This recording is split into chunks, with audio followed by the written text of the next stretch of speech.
Hi viewers, welcome to my channel Money with Money. Money Talks, this money will explain. So మనం ఈ రోజు తీసుకొచ్చిన topic ఏంటి అంటే ఇన్కమ్ ట్యాక్స్ రిటర్న్స్ అనేవి ఎవరు ఫైల్ చేసుకోవాలి, ఆ ఇన్కమ్ ట్యాక్స్ రిటర్న్ ఫైల్ చేసుకోవడం వల్ల మనకు జరిగే ప్రయోజనాలు ఏంటి, ఫైల్ చేసుకోకపోవడం వల్ల మనకు జరిగే ప్రభావం ఏంటి, అండ్ ఎవరిని ఈ ఇన్కమ్ ట్యాక్స్ రిటర్న్ ఫైలింగ్ నుంచి మినహాయించారు అనే దాని గురించి మనం ఈరోజు ఈ వీడియోలో తెలుసుకుందాం. సో మొదటిగా ఇన్కమ్ ట్యాక్స్ రిటర్న్ అనేది ఎవరు ఫైల్ చేసుకోవాలి అనే దాని గురించి మనం డిస్కస్ చేద్దాం. సో మనకి ఇన్కమ్ ట్యాక్స్ ఇప్పుడు ఏదైతే ఫినాన్షియల్ ఇయర్ 2024-25 అనేది ఉందో అది మనకి 31 మార్చ్ 2025తో కంప్లీట్ అయిపోతుంది. మనం ఈ 2024-25లో ఎర్న్ చేసిన ఇన్కమ్ అంతా కూడా మనం గవర్నమెంట్ ఆఫ్ ఇండియాకి మనం రిపోర్ట్ చేయాల్సింది ఉంటుంది. అది మ్యాండేటరీ ఆబ్లిగేషన్ అనమాట. సో ఇప్పుడు మనము ఒకవేళ ఈ ఫినాన్షియల్ ఇయర్ 2024-25లో ఏ రిజ్యూమే అనేది ఆప్ చేసుకున్నామనే దానిపైన కూడా మనం ఇన్కమ్ ట్యాక్స్ రిటర్న్ ఫైల్ చేయాలా లేదా అని డిపెండ్ అయి ఉంటుంది. ఫర్ ఎగ్జాంపుల్, మీరు ఒకవేళ ఓల్డ్ ట్యాక్స్ రిజ్యూమే ఆప్ చేశారనుకోండి, మీ యొక్క ఏజ్ గ్రూప్ని బట్టి మీ యొక్క ట్యాక్సబుల్ ఇన్కమ్ అనేది డిటర్మైన్ అయి ఉంటుంది. ఫర్ ఎగ్జాంపుల్, మీ యొక్క ఏజ్ అనేది 60 సంవత్సరాల కంటే బిలో ఉందనుకోండి, మీ యొక్క ఇన్కమ్ 2,50,000 కంటే ఎక్కువ ఉందనుకోండి, మీరు ఖచ్చితంగా ఐటీఆర్ ఫైల్ చేసుకోవాలి. అదే ఒకవేళ మీ యొక్క ఏజ్ అనేది 60 సంవత్సరాల నుంచి 80 సంవత్సరాల మధ్యలో ఉందనుకోండి, మీకు అప్లికబుల్ అయ్యే ట్యాక్సబుల్ ఇన్కమ్ 3 lakhs కంటే ఎక్కువ ఉంటే మీరు ఐటీఆర్ ఫైల్ చేసుకోవాలి. ఇన్ కేస్ మీ యొక్క ఏజ్ అనేది 80 సంవత్సరాలు దాటింది అనుకోండి, అప్పుడు మీకు అప్లికబుల్ అయ్యే ట్యాక్స్ లిమిట్ వచ్చేసి 5 lakhs అనమాట. ఆ 5 lakhs ట్యాక్సబుల్ ఇన్కమ్ ఉంటేనే మీరు ఇన్కమ్ ట్యాక్స్ రిటర్న్ అనేది మ్యాండేటరీగా ఫైల్ చేసుకోవాలి, లేదంటే లేదు. ఒకవేళ మీరు న్యూ ట్యాక్స్ రిజమే ఆప్ చేసుకున్నారనుకోండి, మీ ఏజ్ లిమిట్తో సంబంధం లేకుండా మీకు ఒకవేళ ఈ ఫినాన్షియల్ ఇయర్లో 3 లక్షల కంటే ఎక్కువ ట్యాక్సబుల్ ఇన్కమ్ ఉంటే మీరు ఖచ్చితంగా ఐటీఆర్ అనేది ఫైల్ చేసుకోవాల్సి ఉంటుందన్నమాట. సో మీకు ఇన్కమ్ ట్యాక్సబుల్ ఇన్కమ్ బేస్ చేసుకొని ఎవరు ఫైల్ చేసుకోవాలనేది అర్థమైంది అనుకుంటున్నాను. నెక్స్ట్ ఇంకా ఎవరు ఫైల్ చేసుకోవాలి, ఎవరికైతే ఇన్కమ్ ట్యాక్స్ రీఫండ్ ఉంటుందో వాళ్ళు కూడా ఖచ్చితంగా ఫైల్ చేసుకోవాలి. ఇన్కమ్ ట్యాక్స్ రీఫండ్ అంటే ఏంటంటే అని మీరు అడగొచ్చు. ఇన్కమ్ ట్యాక్స్ రీఫండ్ అంటే ఏంటి అని అంటే, ఇన్ కేస్ మీకు ట్యాక్స్ డిడక్టెడ్ సోర్స్ అనే కాన్సెప్ట్ ఉంటుందన్నమాట. టీడీఎస్ అంటాం దాన్ని. అది మన ఇన్కమ్ సోర్స్ నుంచి డిడక్ట్ అవుతుంది. ఆ యొక్క టీడీఎస్ అమౌంట్ అనేది మీరు కట్టాల్సిన ట్యాక్స్ కంటే ఎక్కువ డిడక్ట్ అయింది అనుకోండి, ఆ యొక్క ఏదైతే ఎక్సెస్ అమౌంట్ డిడక్ట్ అయిందో ఆ అమౌంట్ మీరు రీఫండ్ తెచ్చుకోవచ్చు. అది రీఫండ్ రావాలి అని అంటే మీరు ఖచ్చితంగా ఐటీఆర్ అనేది ఫైల్ చేసుకోవాలన్నమాట. అది ఫైల్ చేసుకోకుండా మీరు రీఫండ్ అయితే తెచ్చుకోలేరు. వాళ్ళు కాకుండా ఎవరికైతే క్యారీ ఫార్వర్డ్ లాసెస్ ఉంటాయో, సో క్యారీ ఫార్వర్డ్ లాస్ అంటే ఏంటి, అసలు లాస్ అంటే ఏంటంటే మనం తర్వాత దాని గురించి డీటెయిల్గా వీడియో తీసుకుందాం. ప్రస్తుతానికి ఏంటి అని అంటే, ఎవరికైతే లాస్ ఉంటుందో, లాస్ ఎప్పుడు వస్తుంది, మనం అమ్మిన దానికంటే మనం ఎక్కువగా కొని దాన్ని చాలా తక్కువ అమౌంట్కి అమ్మినప్పుడు మనకు లాస్ అయితే వస్తుంది. అలాంటి లాస్ని మనం క్యారీ ఫార్వర్డ్ చేసుకోవాలి. క్యారీ ఫార్వర్డ్ చేసుకోవడం అంటే ఏంటి, మనకి నెక్స్ట్ 8 yearsలో ఏ ఇయర్లో ప్రాఫిట్ వచ్చినా ఆ ప్రాఫిట్తో ఈ లాస్ని సెట్ ఆఫ్ చేసుకొని మన యొక్క ఇన్కమ్ని తగ్గించుకునే పాసిబిలిటీ ఉంటుందన్నమాట. అది రావాలి, ఆ పాసిబిలిటీ ఉండాలి, మనం ఆ బెనిఫిట్ పొందాలి అని అంటే మనం ఎప్పుడైతే మనకి లాస్ ఉందో ఆ లాస్ని మనం ఖచ్చితంగా ఐటీఆర్లో మెన్షన్ చేయాలి. అండ్ మనం విత్ ఇన్ ఏ డ్యూ డేట్లో అది ఫైల్ చేసుకోవాలి. అప్పుడు మాత్రమే మనకి ఈ లాసెస్ అనేవి క్యారీ ఫార్వర్డ్ అవుతాయి ఫ్యూచర్కి.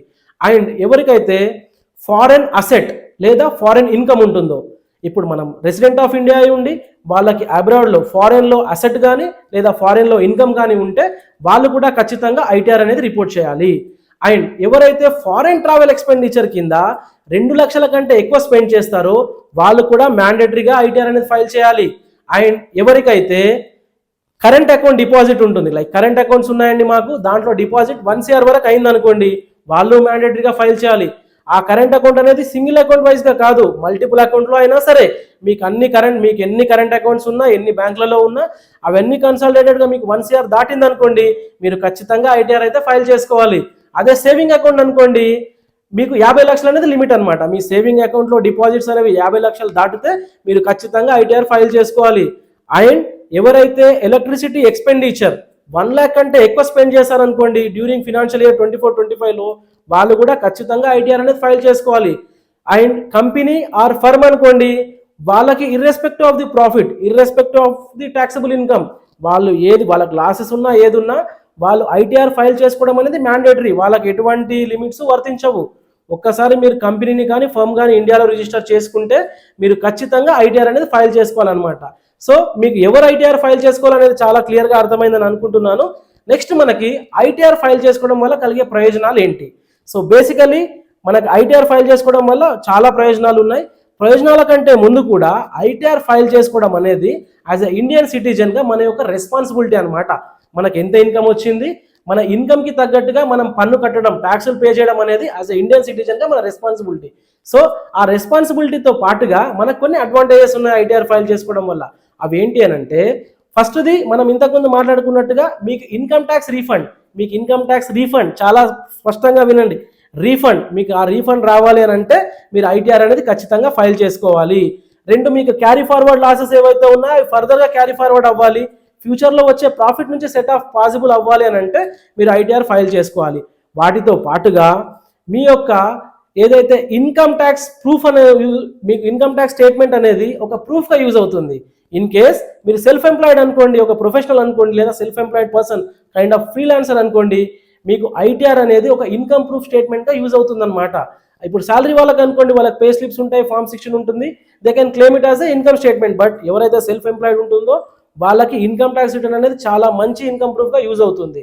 అండ్ వీటితో పాటు మీరు ఒకవేళ ఇన్కమ్ ట్యాక్స్ రిటర్న్ అనేది ప్రాపర్గా ఫైల్ చేసుకుంటే మీకు లీగల్ కాన్సిక్వెన్సెస్ అనేవి ఉండవు. అది కూడా అడ్వాంటేజే కదండి. సో మనం ఇన్ టైంలో ఫైల్ చేసేసుకోవాలి, లీగల్గా మనకు ఎటువంటి ఇష్యూస్ ఉండవు, ఎటువంటి నోటీసెస్ ఉండవు, మన ప్రాపర్ ఇన్కమ్ ఏది ఉందో అది మనం రిపోర్ట్ చేసుకుంటాం, సరిపోతుంది.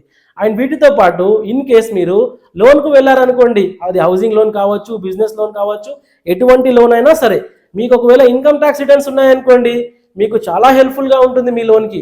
అండ్ మీరు ఒకవేళ వీసా అప్లికేషన్కి వెళ్ళారనుకోండి, మీరే కావచ్చు లేదా మీకు సంబంధించిన వాళ్ళని మీరు స్పాన్సర్గా ఉండి పంపించాలనుకున్నా సరే, మీకు ఇన్కమ్ ట్యాక్స్ రిటర్న్స్ అనేవి చాలా ఇంపార్టెంట్ అనమాట. లోన్ అప్లికేషన్స్లో కానీ, వీసా అప్లికేషన్స్లో కానీ మీ ఇన్కమ్ ట్యాక్స్ అనేది మీ ఫినాన్షియల్ క్రెడిబిలిటీ, మీరు ఎంతవరకు మీరు బేర్ చేయగలుగుతారు అనే ఒక మన యొక్క ప్రూఫ్ అనమాట అది. సో వీటిలలో ఇన్కమ్ ట్యాక్స్ రిటర్న్ అనేది చాలా కీ రోల్ పోషిస్తుంది.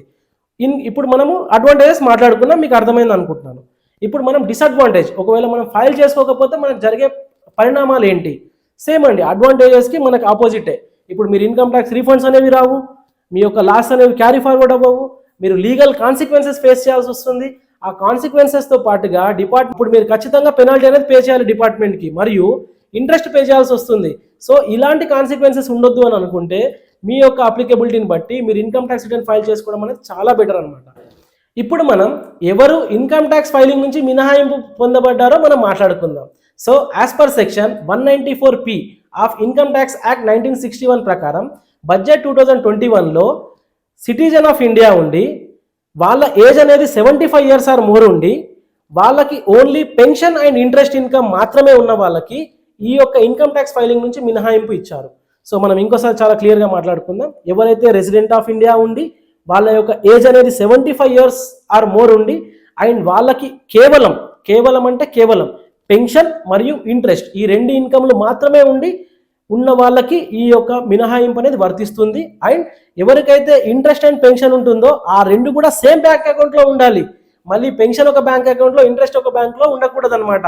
వాళ్ళకి ఈ మినహాయింపు అనేది అప్లికేబుల్ అవ్వదు.